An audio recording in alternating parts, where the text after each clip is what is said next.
Hello and welcome back to my channel. My name is David Novak. I'm going to read a selection of poems from Borderlines. This is an anthology published by Everyman's Library as part of their Pocket Poets series, a very wonderful set of little pocket-sized books, chock full of poems that you might not encounter otherwise. This one is by Kathy Song, and it is titled Picture Bride. She was a year younger than I, 23 when she left Korea. Did she simply close the door of her father's house and walk away?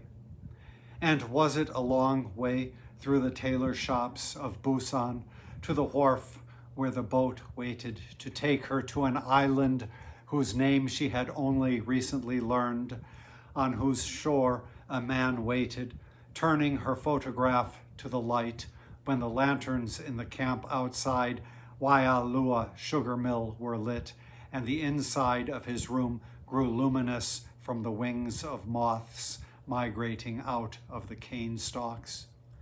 What things did my grandmother take with her? And when she arrived to look into the face of the stranger who was her husband, 13 years older than she, did she politely untie the silk bow of her jacket, her tent-shaped dress, filling with the dry wind that blew from the surrounding fields where the men were burning the cane?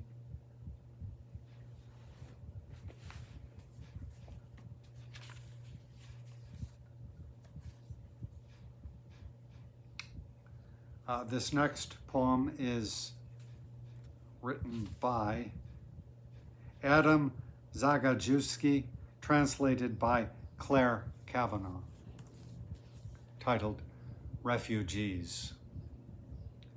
Bent under burdens which sometimes can be seen and sometimes can't, they trudge through mud or desert sands, hunched, hungry.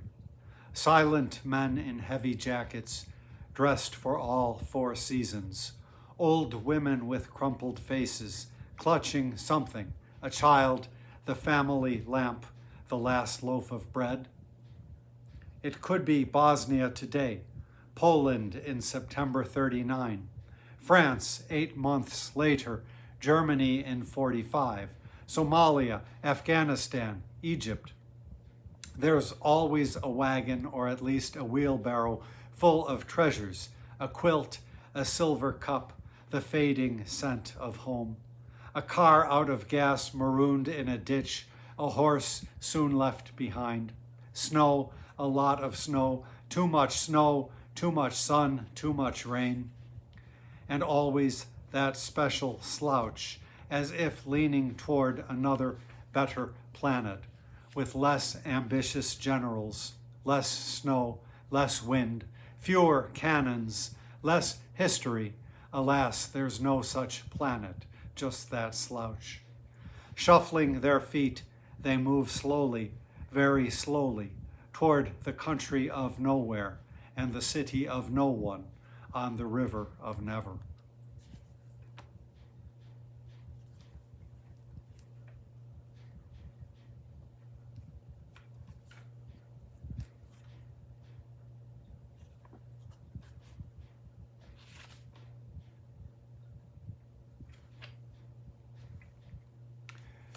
This poem is by Dreadlock Alien, Richard Grant,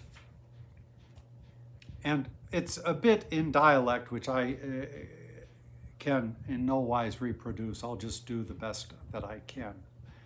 Fires burn in Bradford, Rockstone fling in Oldham. I don't see no Asians on the football pitch. A muss a damn turn to say England is a bitch. Fire burn a Bradford, Rockstone fling in Oldham. But a who dem a blame, the one Indian. The one thing the camera never sees, like a petrol to a match the BNP, gathering momentum and versatility. Propaganda leaves, brutality trunk tree, wolves in sheep's clothing hiding underground, UK terrorist network, man from out of town. But the Indian youth we see angry on TV, kicking up a rumpus in their own high street, a gallery of brown faces, them did get the blame, can't speak our language, oh what a shame. Remind me, we must give them some money to enrich their community. How many years to the next election? 1, 2, or 3? A few new parks photographed, skylarks between politicians and shop owners. The same ones who disown us. 20 years' time Asians may be partly accepted, is then the Eastern Bloc migrants will be targeted and rejected.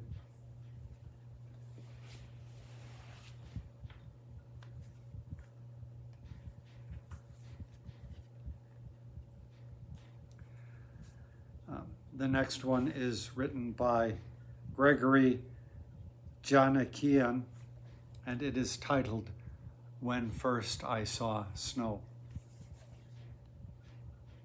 Tarrytown, New York.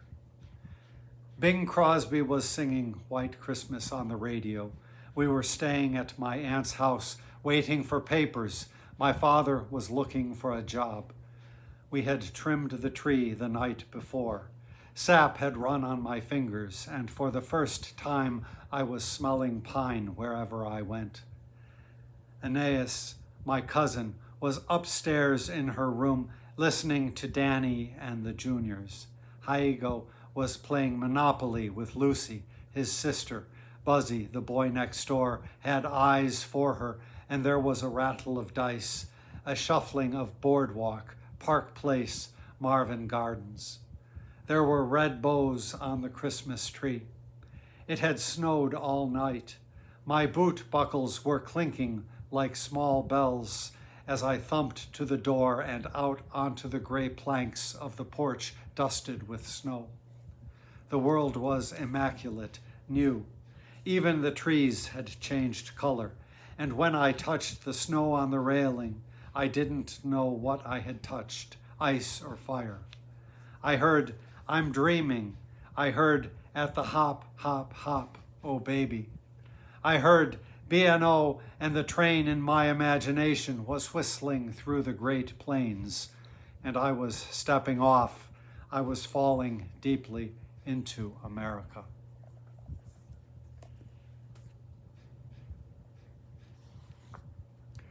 Another immigrant who fell deeply into America was the poet Claude McKay, born in Jamaica. He has a couple of poems, at least one in here, about seeing snow for the first time. This book is divided into various parts, and the first part particularly centers upon home thoughts as he reminisces upon the life that he left, and I will read a couple of those.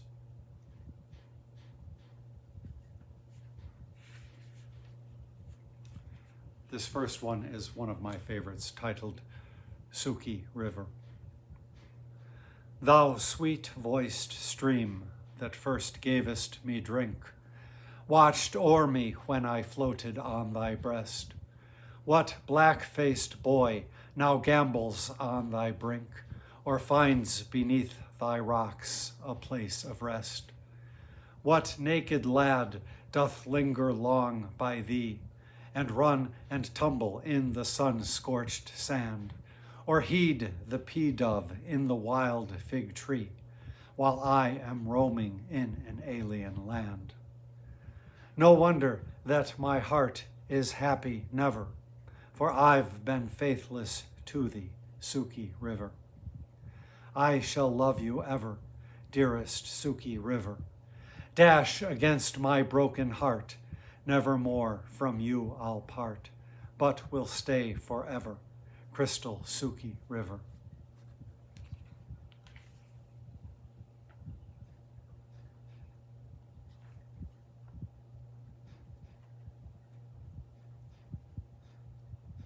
This one is a well-anthologized poem titled the Spanish Needle. Lovely, dainty Spanish needle, with your yellow flower and white, dew bedecked and softly sleeping, do you think of me tonight? Shadowed by the spreading mango, nodding by the rippling stream, tell me, dear plant of my childhood, do you of the exile dream? Do you see me by the brookside, catching crabs beneath the stone, as you did the day you whispered, leave the harmless deers alone? Do you see me in the meadow, coming from the woodland spring, with a bamboo on my shoulder and a pail slung from a string? Do you see me all expectant, lying in an orange grove, while the swee-swees sing above me, waiting for my elf-eyed love? Lovely, dainty Spanish needle, source to me of sweet delight, in your far-off sunny Southland, do you dream of me tonight? Of his time, one might easily declare that T.S. Eliot was the indispensable poet. But for me, Claude McKay is, of course, the indispensable poet. And a poet such that the likes of Stephen Miller, the driver of Donald Trump's anti-immigration policy, would have had banned and forbidden from the shores of this country, would have ejected, and yet he is a great contributor to American song, to American poetry. You know, I will read, as I have other times, one of his poems from his section, Americana, the very well-known poem about his adopted homeland, America. Although she feeds me bread of bitterness and sinks into my throat her tiger's tooth, stealing my breath of life, I will confess I love this cultured hell that tests my youth. Her vigor flows like tides into my blood, giving me strength erect against her hate. Her bigness sweeps my being like a flood.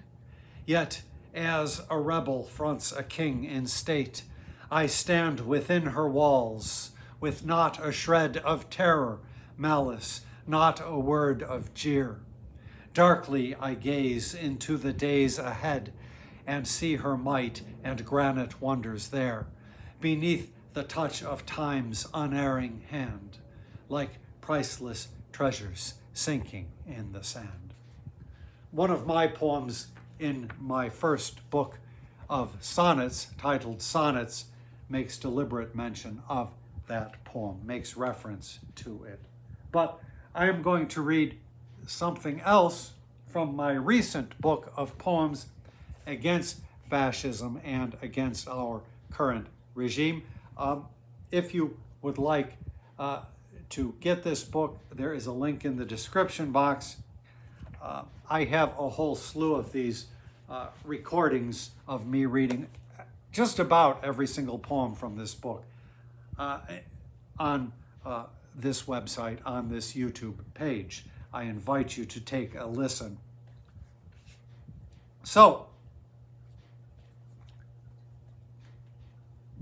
oh, I put my bookmark in the wrong place, didn't I?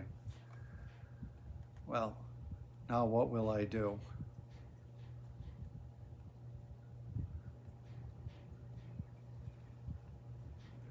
I particularly wanted to write the thing about Stephen Iago Miller.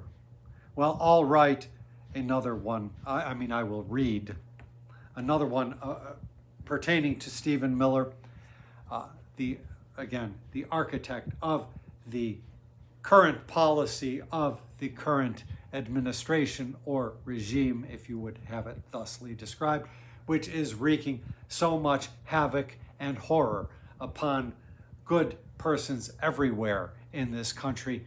Families being split apart, persons abducted, sent to goodness knows where by masked men, possibly vigilantes. There is no accounting for all of the atrocities occurring these days, but one must move forward in the faith that justice will prevail, the moral arc of the universe tending that way, and that all of the masks will be unveiled or repealed or revealed. I'm not sure what the right word is.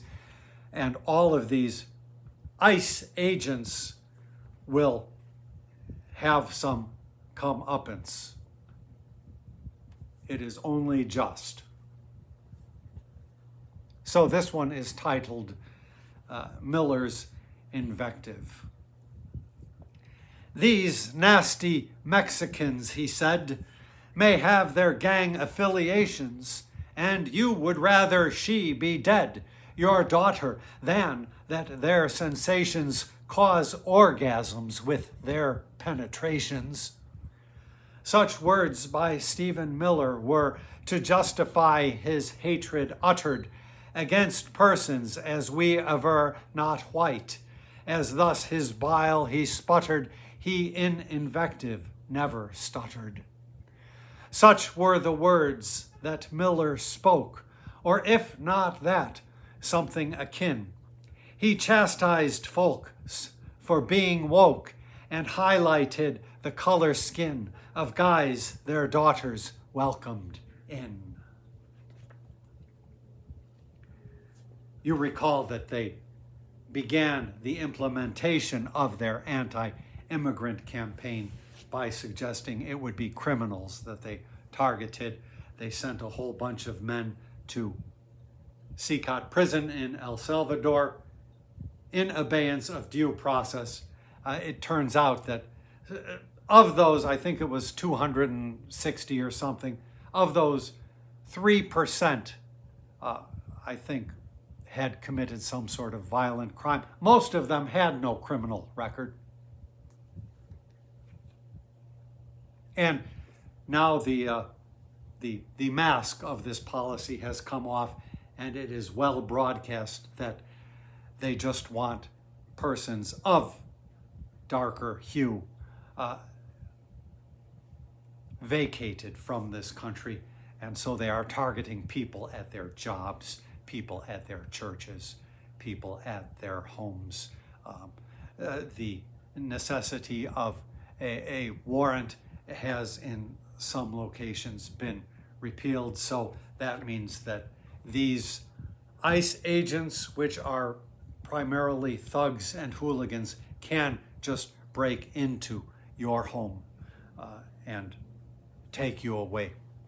And believe me, American citizens, U.S. citizens, have already been abducted and spirited out of the country. I wish I could find that other one, but it was the one I wanted, another one about Stephen Miller and his